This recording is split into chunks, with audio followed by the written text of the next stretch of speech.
By show of hands here, guys, how many of you like dolls? Maybe your Barbie doll that you had at home, American Girl doll that you had from years ago. God, even the Monster High crap that went on from 2013 to 2015. How many of you guys like dolls when they're on a screen? Remember, by show of hands. Now, how many of you guys like haunted dolls when they're on a screen? And now, how many people like haunted dolls when they're in your home? Or haunted houses? We're gonna be talking about people who dealt with that stuff. Now, I know, before you ask, Caleb, you're 13. Why are you talking about dolls? I'm gonna enlighten you for a second. I'm talking about a different kind of doll than your average Barbie. Average Barbie. We're talking about haunted dolls here. I'm sure that Slappy, the ventriloquist dummy, has probably given you a nightmare when you were little, when you watched the Goosebumps movie from 2015, or when you watched the actual series from the 1980s. A lot of people have heard the story of Robert the Doll, where the kid was accused of doing things, but instead, it was actually the doll instead, who now rests in a museum somewhere. But I'm talking about the single-handedly most powerful, evil, and demonic doll there was. The very famous Annabelle.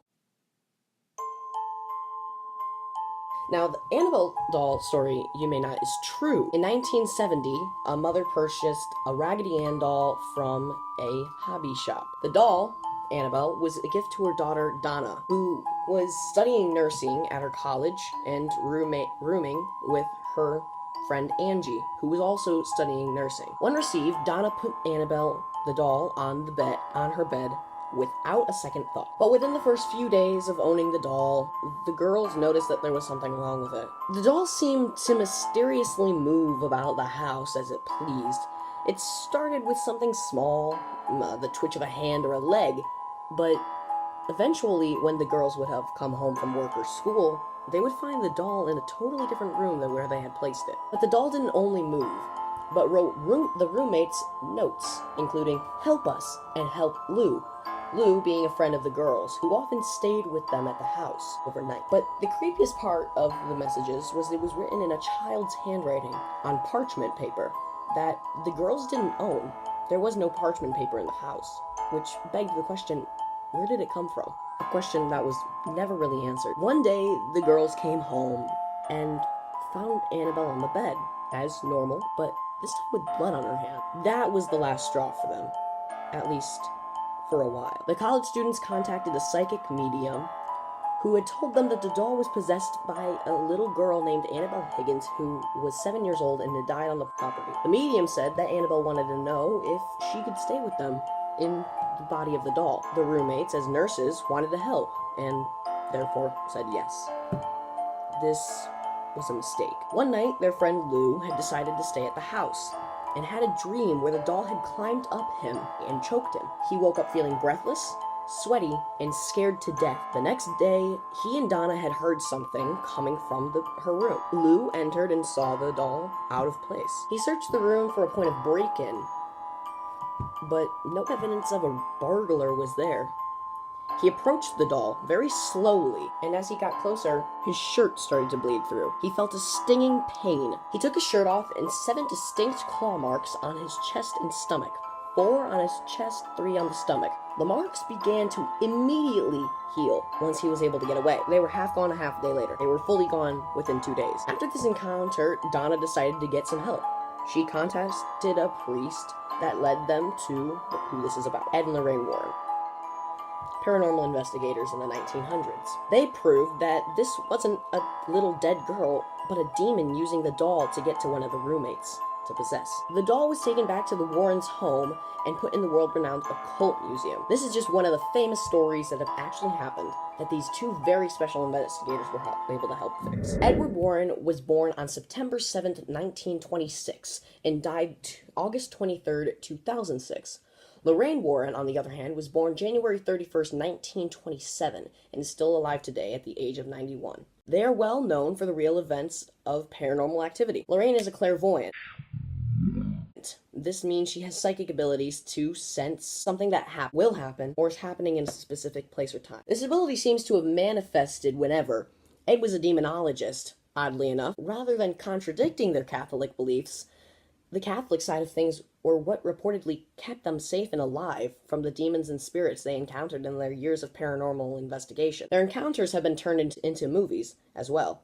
Annabelle and Annabelle Creation are exactly what the title states about the evil doll. But the more realistic Conjuring and Conjuring 2 are about some of their cases. The Perron family, Amityville House, and, of course, England's Amityville. Roger and his wife Carolyn Perron bought a Rhode Island country home in 1970.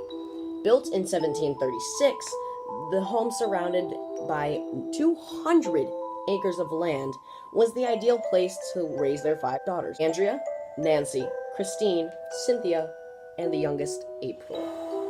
Though, it didn't take long after they moved into the house that the previous owners had made their presence known. Almost the first day they were there, within 5 minutes actually, families started to notice several odd occurrences. Strange voices in the middle of the night, and furniture moving about on its own accord was fairly common in the home. It wasn't surprising, taken into consideration that there were generations on end of people who had lived in the house. For the most part, the spirits were harmless, but one didn't like the parents and didn't appreciate sharing the home. Born in 1812, Bathsheba Thayer was the mother of 4 children, 3 dying at a very young age. Although at the time an infant's death wasn't very uncommon, 3 in a row did rise suspicion in the nearby village and the townsfolk. Some even believed that Bathsheba was sacrificing her children to Satan, though these claims had no solid evidence. After several encounters with this not-so-friendly ghost, the parents were convinced that Bathsheba Thayer was the one haunting their humble home. Okay, Caleb, hold up a second. What is this artwork? Can we, take a minute to, appreciate this? Because, I know that I'm not Picasso, but, this is kind of good. Dang, son, you got something going for you, kid. Okay, never mind. This is, trashier than your face. I know I suck, but, you're terrible. You're worse. You're so much bad. Both Roger, Carolyn, and the kids had all encountered the spirit at one point or another during the time that they had lived there, for the short period at least. But Bathsheba seemed to be targeting one person overall, being Carolyn, the mother. Though there were many verbal warnings, Bathsheba liked to show up in person to make sure she was getting her point across. She also showed she had a thing for Roger, touching him inappropriately when she believed he was alone. She was extremely jealous.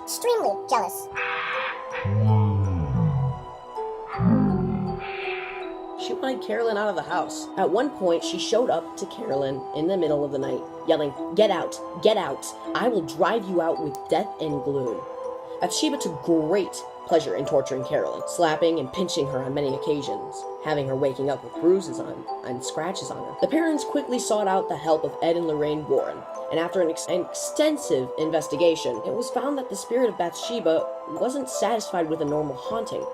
She had possessed Carolyn's body. Unlike the 2013 film, The Conjuring, the presence of the Warrens didn't calm the spirit, but rather infuriated it. She stepped up her game and became much more violent and abusive. In the end, the Warrens asked the parents to leave the house as quickly as humanly possible, but financial constraints kept the family with the house and owning it for the next 10 years. When the Warrens had left, Bathsheba stopped possessing Carolyn. In 1980, the family was able to sell the haunted country home and move away to Georgia. Years later, the eldest daughter, Andrea, wrote the book trilogy House of Darkness, House of Light. Thanks for watching this video. I hope you enjoyed, learned something, and have nightmares tonight. Make sure to watch the Annabelle movies and The Conjuring 1 and 2. These are great movies and extremely accurate representations of what has actually happened. Bye.